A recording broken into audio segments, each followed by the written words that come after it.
যেই এটা দেখবে সেই রেগে যাবে, আমরা এটা জানি। প্রত্যেকেরই সেন্টিমেন্টে আঘাত তো আছে, তাদেরকে খুঁজে বের করে তাদেরকে শাস্তিটা দেওয়ার। আপনারা জানেন তদন্ত একটু দীর্ঘায়িত বিষয়, অনেকে থানার বসিয়ারি থানার আইসি আমার দায়িত্ব, তাই সাহেব এসছেন, এসএসবি থেকে আছেন। আমরা তো জানেন আপনারা প্যারামিলিটারি থেকে এলাকায় এখনো অনেক ফোর্স আছে। তা আমাদের উদ্দেশ্য হচ্ছে গিয়ে সকলকে ভালো রাখা। সকালবেলা হঠাৎ করে যখন আমরা সংবাদটা পাই তখন আমার সঙ্গে কিন্তু কোনো ফোর্স ছিল না। আমার ওই ভয়টা নেই যে আদিবাসী একটা সমাজের ভেতরে আমি যাব, আমার কি হবে, এই ভয় নিয়ে আমি কাজ করি না। আমি এসেছিলাম, আসার পরে ওই পাশে যে মেয়েরা আছে ওরা তো আমাকে চারিদিক দিয়ে একদম ঘিরে দিল। দেওয়ার পরে ছেলেদের সঙ্গে কথাই বলতে দিচ্ছে না, এত চেঁচাচ্ছে যে ওদের কথাও আমি শুনতে পাচ্ছি না।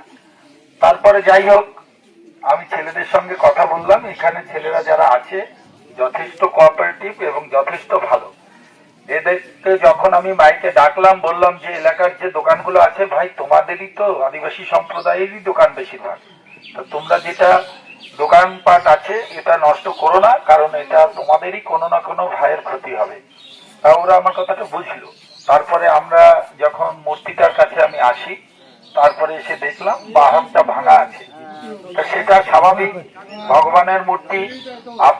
আপনাদের এটা ভাবার কোনো কারণ নেই যে বিরসা মুন্ডার যে মূর্তি বা সিধু কানুর যে মূর্তি সেটাকে আপনারা ভগবান বলে যেটা মানেন সেটা আমরাও ভগবান বলে মানি। কারণ হচ্ছে গিয়ে আপনারা দেখেছেন আপনাদের পুজোর সঙ্গে সকলে মিশে আমরা পুজো করি। আমাদের পুলিশ থেকে যারা আপনাদের পুজোর সময় বিভিন্ন শান্তি শৃঙ্খলা বজায়ের জন্য থাকে তারা দেখেছেন ওখান থেকে প্রসাদ খায়, তারা নমস্কার করে। কারণ একটা মানুষকে যখন একটা টোটাল সমাজ দেবতা বলে মানে, একটা অবতারকে, সেখানে পুলিশরাও তাদেরকে কিন্তু দেবতা বলে মানে, আমরা সেই শ্রদ্ধাটা করি। তার পরবর্তীতে তোমাদের এখানে ভাই যারা ছিল, যে সমস্ত মানুষ এখানে উপস্থিত ছিল, প্রায় না হলে 1000 খানেক মানুষ হয়ে যাবে, সেই সমস্ত মানুষদেরকে দায়িত্ব যারা নিল, তোমাদের এখানে সমাজ যিনি পরিচালনা করেন তিনি, এছাড়াও তার সঙ্গে আরো যারা এখানে ছিল তারা, তখন সেই সমস্ত মানুষের সঙ্গে আমরা কথা বলে যেটা তাদের কাছ থেকে কি দাবি সেগুলো আমরা একটা লিখিত ভাবে পাই।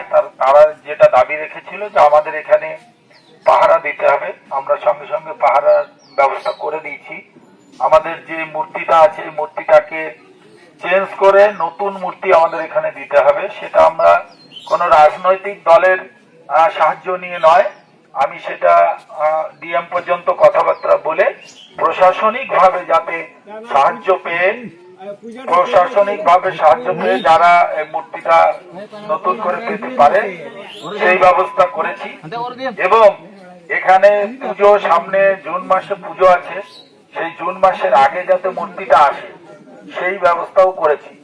আপনাদের ভেতরে যারা এই মূর্তি আগে এনেছিলেন তাদেরকে আমি দায়িত্ব দিয়েছি যে আপনারাই মূর্তি নিয়ে আসবেন, আপনারাই যোগাযোগ করবেন কোথা থেকে নিয়ে আসবেন। টাকা পয়সার যেটা ব্যাপার আছে সেটা আমি সাহেবদের সঙ্গে কথা বলে, আমি আমাদের যে জেলা প্রশাসন আছে তাদের সঙ্গে কথা বলে সেই ব্যবস্থাটা আমি করে দেব।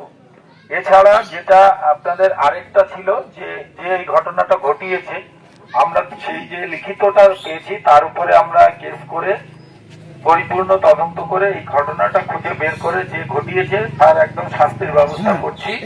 এটা আপনাদের এখানকার যারা আদিবাসী সম্প্রদায় আছেন তাদের শুধু পাওনা নয়, আদিবাসী সমাজের এটা মানে চাওয়া যে তাদের ভগবানের উপরে যে আঘাত করেছে সেই আঘাতের যেন পরিপূর্ণ শাস্তি হয়।